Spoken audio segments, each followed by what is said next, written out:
I'm ready. Let's go. Good morning. Fair. Y'all bow with me. Gracious and kind Father, thank you for the day. Thank you for the blessings that you give us individually and corporately. Give us the strength and the will to do the things that we know are right in your eyes. Forgive us when we fail. Lead, guide, and direct us. Thank you for your Son. Thank you for your grace and mercy. I ask these things in the name of the Prince of Life. Amen. Okay, we're running a little bit behind, but we're going to take them slow and easy. That doesn't mean y'all stand up there and talk all day. That means you get your business done. Mr. Maxwell. Thank you, Mr. Chairman. Ladies and gentlemen, I bring before you House Bill 312. It's a little bit more than halfway down on the front page. This is a retirement bill that's going to add Roth contributions to the state's Peach State Reserve plans, 401k and 457 plans. Currently, employees can invest in these plans, but it's before tax dollars. They put the money in when they draw the investments out. They pay taxes on it. We're asking for a Roth type investment for our employees so they can go in, and this is basically for GSEP employees. We're trying to encourage them to invest more money in their retirement. They can go in with after-tax plans similar to a Roth. They'll still be able to get their 3% match on the money they put in. ERS Board of Directors have brought this to work for us, and we'd ask for your favorable consideration. Any questions, I'll try to answer them. Any questions? No questions. Thank you. Thank you, Mr. Chairman, members of the committee. Ms. Oliver. Thank you, Mr. Chairman. I'm here again on House Bill 86, which is at the bottom of the first page in modified structured. This is a federal mandate in relation to receipt of monies for victims of sexual trafficking. It requires us to do specific investigations of victims of sexual trafficking. It's requested by Department of Family and Children's Services. It's needed pretty quick too, isn't it, Ms. Oliver? Ms. Oliver? I'm Hello? Sorry. Hello? We need this one fairly quickly, don't we? Yes, sir. Thank you very much for your consideration. Thank you. No questions. Now, Mr. Senator, you have to wait. Mr. Lumsden.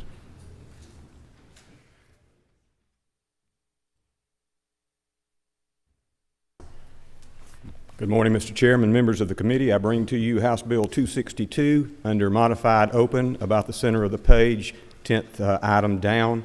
House Bill 262 is a bill that corrects an omission in Georgia's code concerning medical provider directories and standalone dental clinics. The code section references online and printed directories. Language exempting standalone dental plans that's present in the online directory was omitted in the printed directory. This bill simply inserts appropriate language to provide uniformity. That's the bill, and I'll be glad to answer any questions, Mr. Chairman. No questions. Thank you. Mr. Watson. Thank you, Mr. Chairman. Members of the committee, I bring before you HB 290. It's on the back page at the very bottom. Basically, we're just adding some clarity and consistency to a bill that we passed in 2015. All we're doing is further defining agricultural equipment and lease purchase agreement. We had some counties that were interpreting it one way and some other counties that were interpreting another way, and we're just trying to clarify that and make it clear and consistent in code. I appreciate your support. No questions. Thank you. Mr. Laricchia. Thank you, Mr. Chairman, members of the committee. This is House Bill 247. It's on the back of the page under structured rule, third from the bottom. The ready-mix concrete industry in Georgia has asked us for some time over the last several years to help them to level the tax playing field some, especially as it relates to bordering states. Most other states recognize the transit mixer as a part of the manufacturing process, which puts them under manufacturer's tax code and allows them some tax benefits from that. What Georgia is trying to do is allow them to exempt sales taxes off of maintenance and repair parts for those transit mixers only. And we have a fiscal note on it that should be here this morning. And so that's what we're trying to do. We'd appreciate your favorable support. No questions. Thank you. Mr. Belton.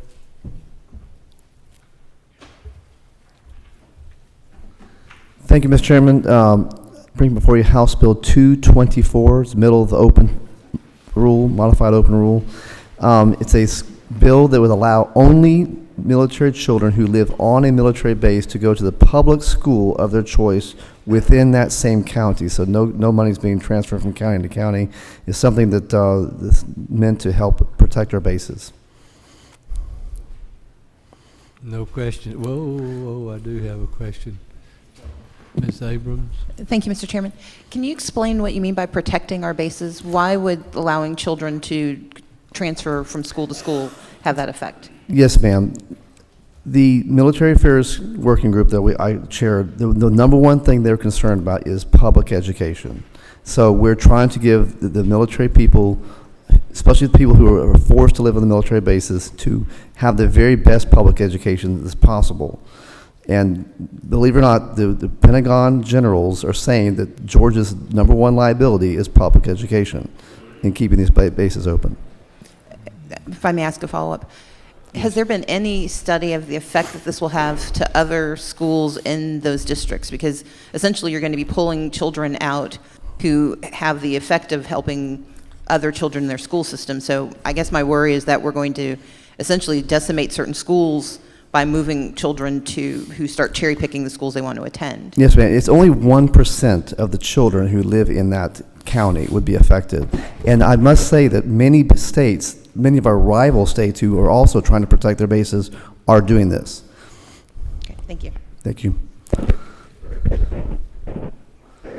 No more questions. Ask for favorable consideration. Thank you. Mr. Ridley. Y'all, this is the first time. He hadn't been down here but a day and a half. I was tricked into this. Thank you, Mr. Chairman. Good morning. I bring to you House Bill 150.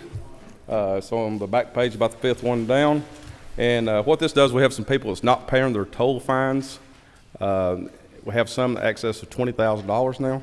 And so what this right here will do is actually putting wordage in there where the toll authority can actually collect those fines through their taxes, refunds. Y'all, okay, here we come. Mr. Fleming. Thank you, Mr. Chairman. Representative, I thought Representative Collins was Chairman Powell's floor leader. Did he replace you with him? Apparently either he was sick this morning or yes, sir, I did get replaced. Okay. Well, putting him up here gives you a chance to get on the floor. Oh, did you take note of that, Mr. Powell? I know. Well, let's do it under fire.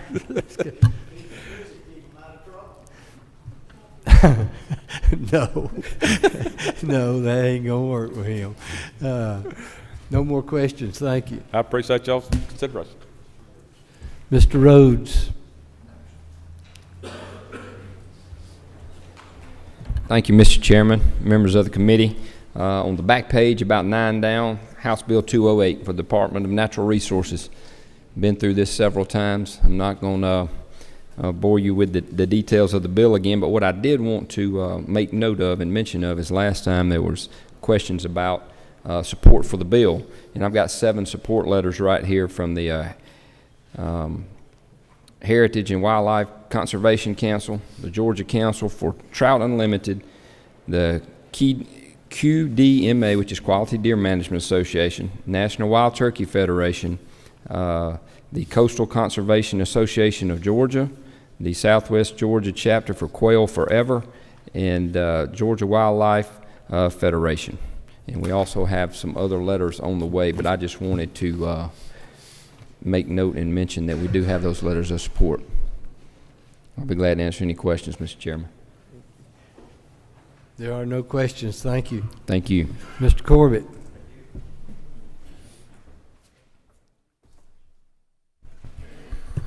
Thank you, Mr. Chairman.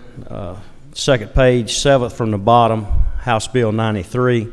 Basically, what we're doing with House Bill 93 is putting in code the qualifications for a manufacturer to qualify to be a direct pay vendor, and then also some qualifications put in code on who can receive interest on overpayments and when they would forfeit that right to receive interest on that. And that's basically what we're doing with House Bill 93. And I'll yield for any questions.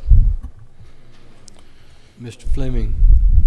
Thank you, Mr. Chairman. I appreciate you bringing this bill. My interest was in the part on the overpayments, how we're addressing that. I know that's been a problem in several areas here recently. That is correct. Last year there was a bill introduced by one of our colleagues that we had some people that was gaming the system.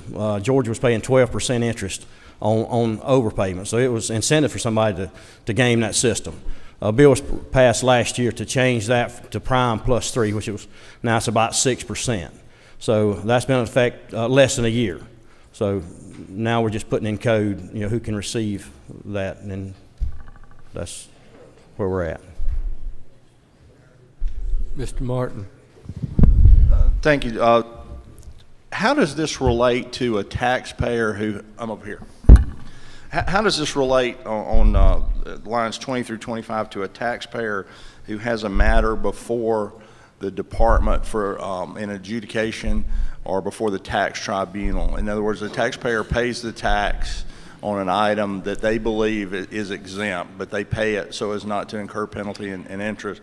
But it's later determined that that particular transaction on that tax used in that particular manner is not taxable. Does the 20% still apply? Now, are we talking about a direct pay vendor here? Yes. I would have to get back with you on that. I'm not sure when they're. I'd have to ask the department on that. If you could, because the situation, if you have a direct pay vendor that buys product not taxed, uses it in a manner that they believe it is not taxable, because an exemption in Georgia code or via federal code, but the department says it is, so they pay the tax. Later, that's adjudicated in favor of the taxpayer. I have some concern that if they were directed to pay by the department, later it was adjudicated through an administrative hearing or through the tax tribunal or in superior court and through appeals, that is then refunded to the taxpayer. It would seem if we, as a department, told them the tax was owed, the 20% shouldn't apply. If you could find that out, that would I will find it out, but I would agree with you. I don't think it should apply either.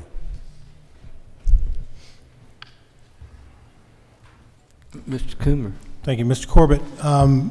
The bill you're discussing actually has language in it that says that there's a provision that the taxpayer can demonstrate to the commissioner a good faith effort to avoid the overpayment, and then the 20% cap goes away if they can demonstrate good faith, right? That is correct. Thank you. Thank you.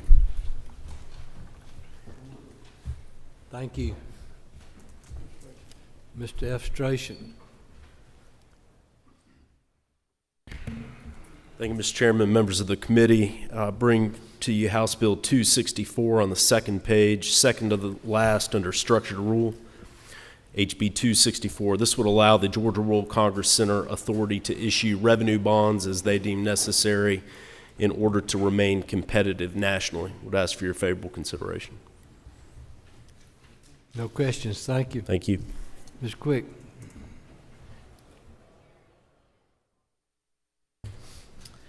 Thank you, Mr. Chairman. Under modified open fifth bill down, I bring you HB 168, which is a revision of the charter for the Upper Oconee Basin Water Authority. It moves as general legislation because it involves 4 counties. So it is brought to you for consideration on behalf of the Barrow, Jackson, Oconee, and Clark County delegations. The bill would eliminate the Upper Oconee Resource Management Commission, which no longer functions and is obsolete. That's what the bill does, Mr. Chairman. I'll be happy to answer any questions. You have no questions. Thank you. Thank you, sir. Mr. Collins, why are you back up here? I thought Powell had you fired. I'm a not-for-profit. Mr. Chairman, members of the committee, I bring to you House Bill 149, which is on the back page, modified structure, fourth one down. It's just a very simple bill that provides for some oversight and regulation for those companies that do trauma scene cleanup here in the state of Georgia. It's a very simple bill, provides for a very easy way for companies that do that cleanup to have a background check, a fingerprint, pass a simple background check, and it's just to protect those families who have been traumatized. I'll stand for any questions. No questions. Thank you. Mr. Blackman, who hadn't shaved.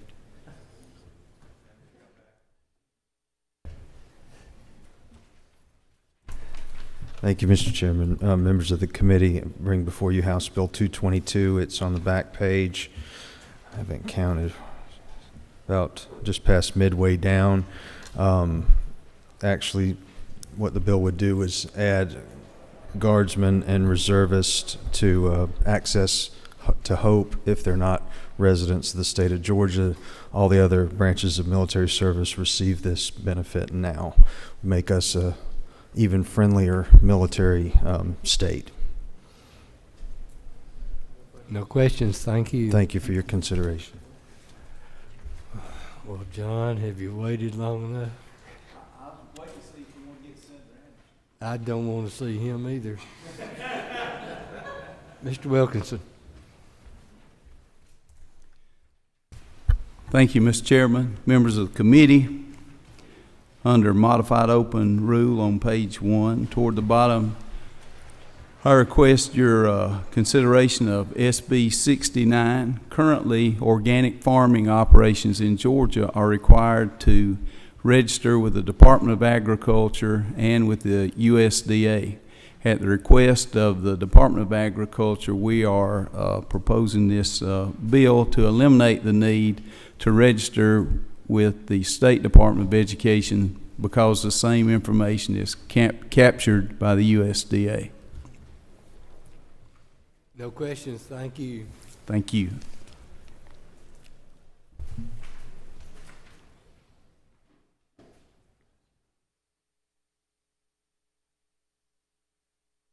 Ms. Beskin. Thank you, Mr. Chairman and members of the committee. I'm here for the second time to ask for House Bill 305. On the second page, under modified structure rule, this bill would add step-parents or former step-parents to the list of third parties to whom a court could award custody in a dispute between parents and a third party. No questions. Thank you. Thank you, Mr. Chairman. Mr. Anderson.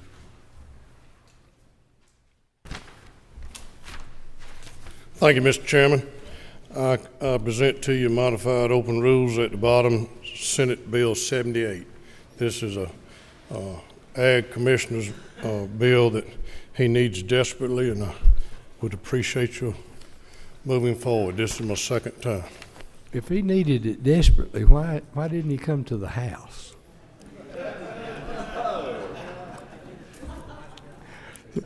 And Mr. Coomer has a very good, he said, if you need it desperately, what are you doing with it?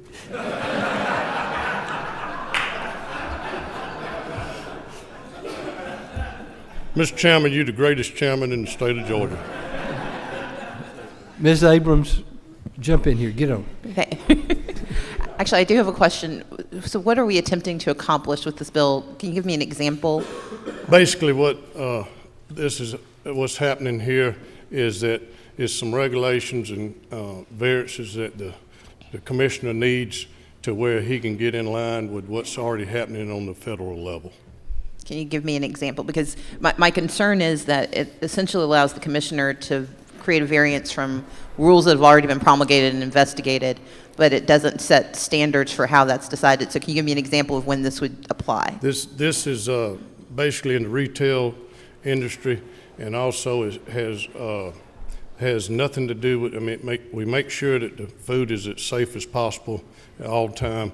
But I'll give you an example is with like smoked salmon and beef jerky. There's other processes where you can produce it to where it still be a good, safe product for the great people of the great state of Georgia. Thank you. Mr. Martin. Senator, over here. The rules and regulations that we're dealing with here are put in place for the safety so that folks don't get harmful food. Is that correct? Yes, sir. And we're looking to let the commissioner, waive those on 35 through 39, right? I believe that's where you're looking, the commissioner may grant a waiver. But then on lines 40 through 42, it says you shall not grant a waiver if granting such a waiver would be harmful to the public. Well, if granting the waiver would be harmful to the public, it seems like if it wouldn't be harmful to the public to grant the waiver, then why do we have the rule in the first place?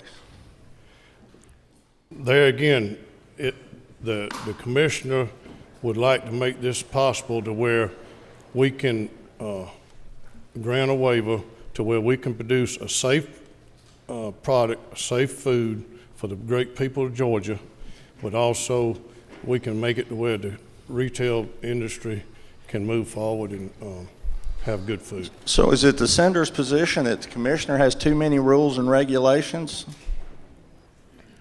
Are you at odds with our commissioner? No, sir.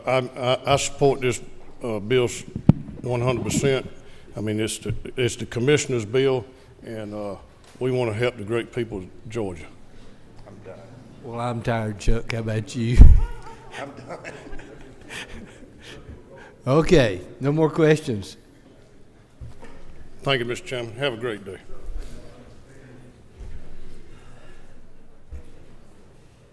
Any of y'all got anything, hit your button. You don't have to ask.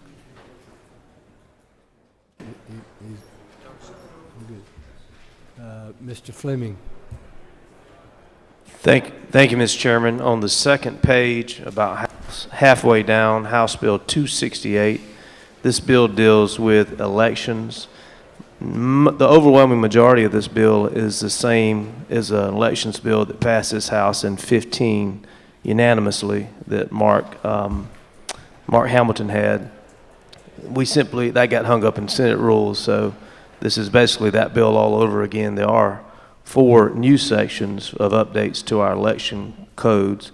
They deal with the ability to require more training for election officials if needed. They deal with rewriting and clarifying the language on how we qualify, but it makes no substantive changes. It deals with when independents qualify to make sure they qualify about the same time we do. It deals with registration to vote so that there's a longer period now for one to register if there are problems with the registration. And lastly, it involves the ability to move precincts and make sure that local governments give advance notice of that before an election. Be happy to answer any questions, Mr. Chairman. If anybody's got a question, raise your hand. No questions. Mr. Rogers. Thank you, Chairman. Second time asking for HB 153. It simply moves the Georgia Council of American Indian Concerns from the Governor's Office of Management and Budget to DNR where it should be. It's been under their supervision actually ever since 1992. It's just a simple transaction. If we got a question, remember it's a hand raise on this one. No questions. Also, Mr. Chairman, I'd like to put my name by HB 208, Mr. Rhodes' bill, and HB 264, registrations bill about the Georgia World Congress Center. Thank you. Wait. You working for the governor's office now? Is that what you're doing? Oh, okay. All right. Ms. Ballinger. Thank you, Mr. Chairman. I would like to request HB 303. It's the State Commission on Family Violence, basically changing the terms of members from 2 years to 3 years. It's halfway down on the first page. Questions, raise your hands. No questions, thank you. Mr. Benton.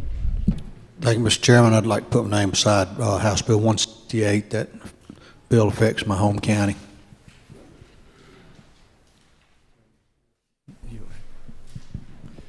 Ms. Smith. Thank you, Mr. Chairman. I too want to put my name by House Bill 168 and also House Bill 153. Thank you.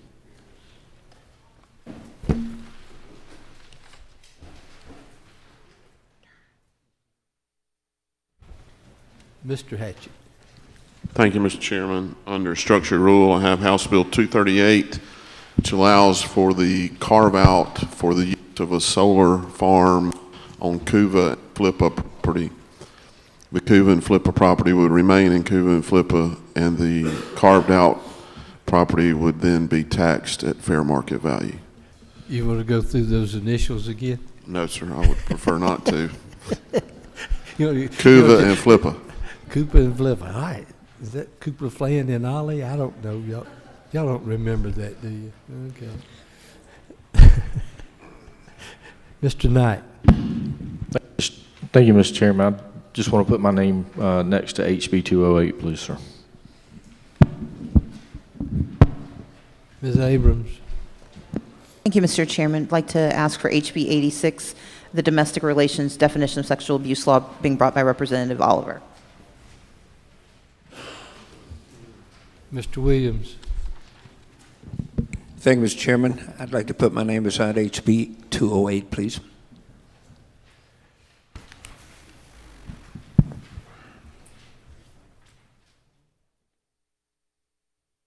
That's it. Okay.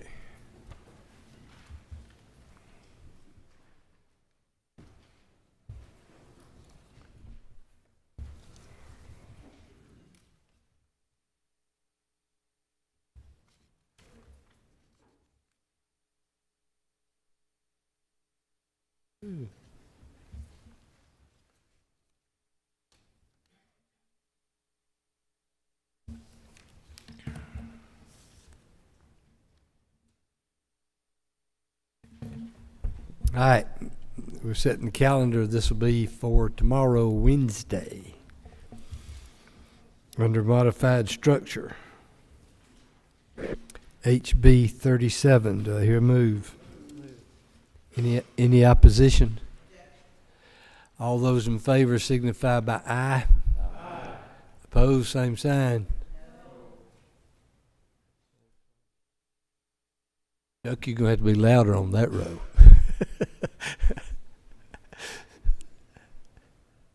The ayes have it. It'll be on.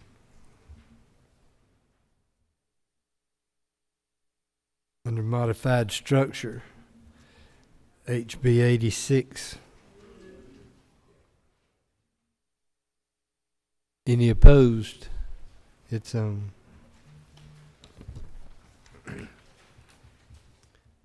Under modified structure, HB 150. Any opposed? It's on.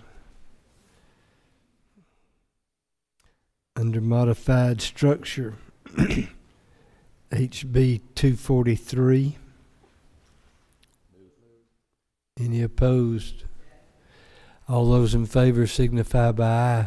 Aye. Those opposed? No. The ayes have it. It's on. Which one was it? Under modified structure, HB 268. Any opposed? On this bill? You were supposed to forget that from last year to this year.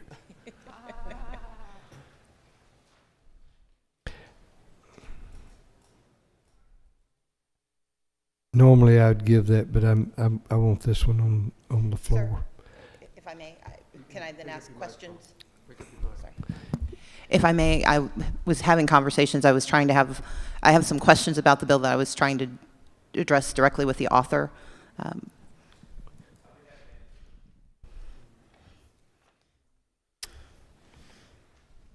I do not oppose the bill in general, but there are some specific language concerns that I have that I would very respectfully ask for a one-day hold. We'll just hold on. We'll let you ask him questions in just a second. All right, go down to structured. HB 238. Any objections? It's on.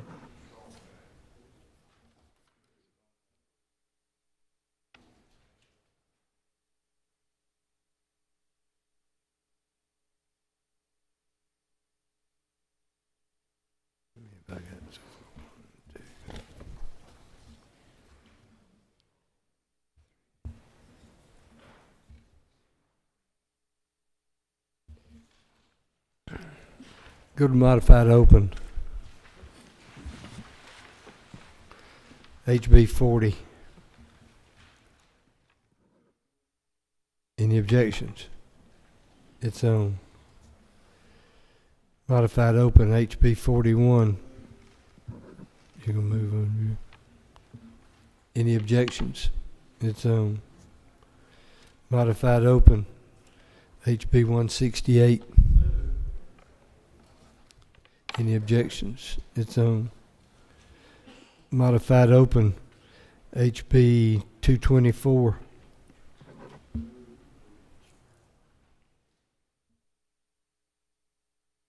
It's on. Under modified open, HB 262. Any objections? It's on. Under modified open, HB 303. Any objection? It's on.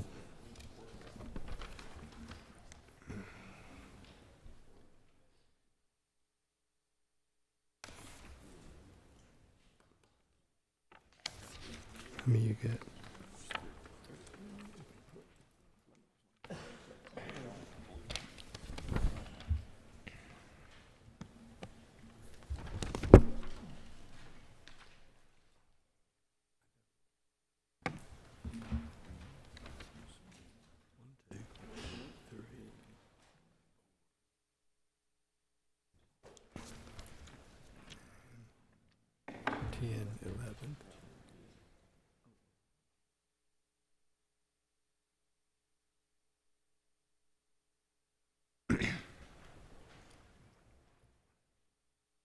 We're going to get rid of some bills.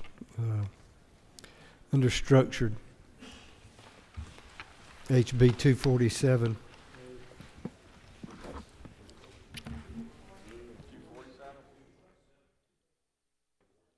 $247, back page, third from the bottom.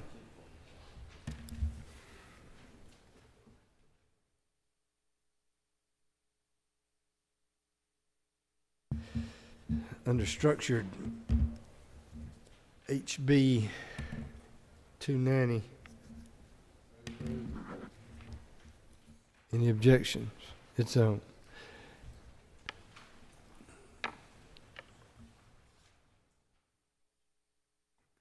I'm gonna talk to him.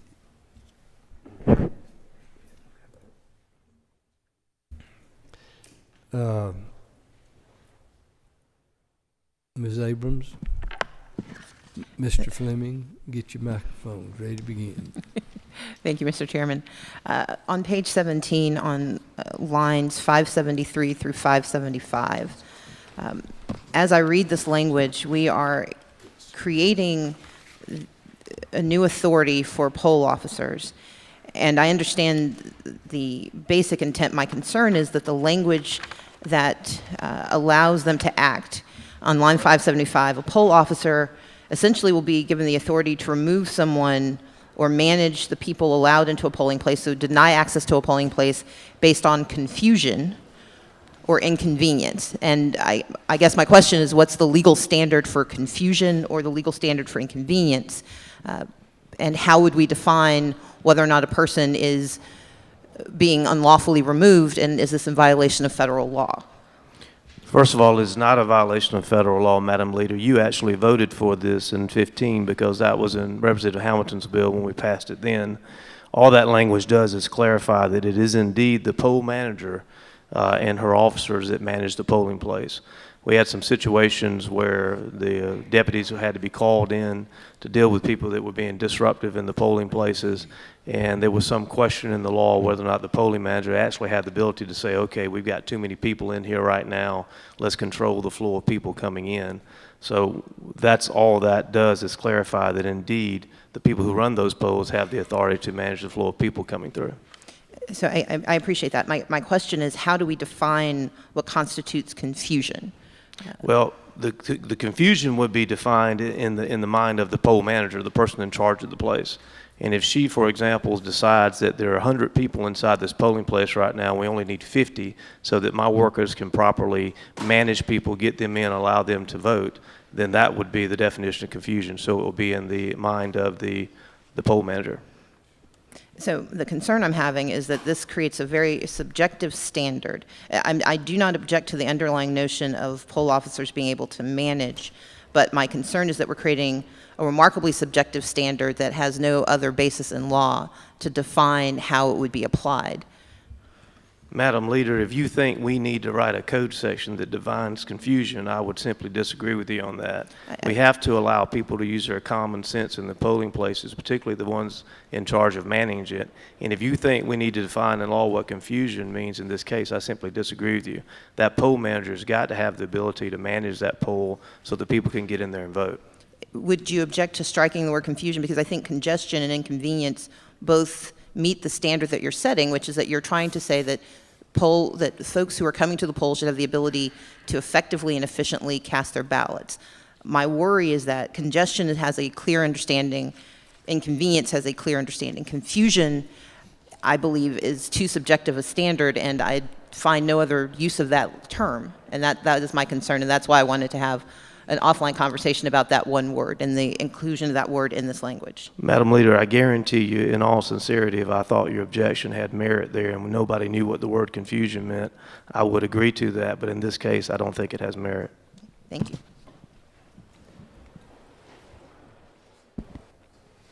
Okay. Under modified structure, HB 268. Any opposition? All those in favor signify by aye. Aye. Those opposed, same sign. What happened to aye? Same sign, no. Okay.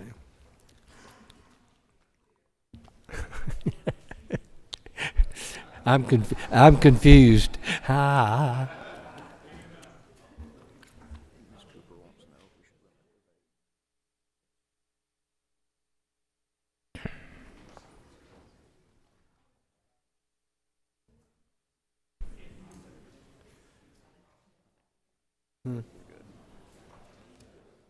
That's it. Bye. Mr. Caldwell.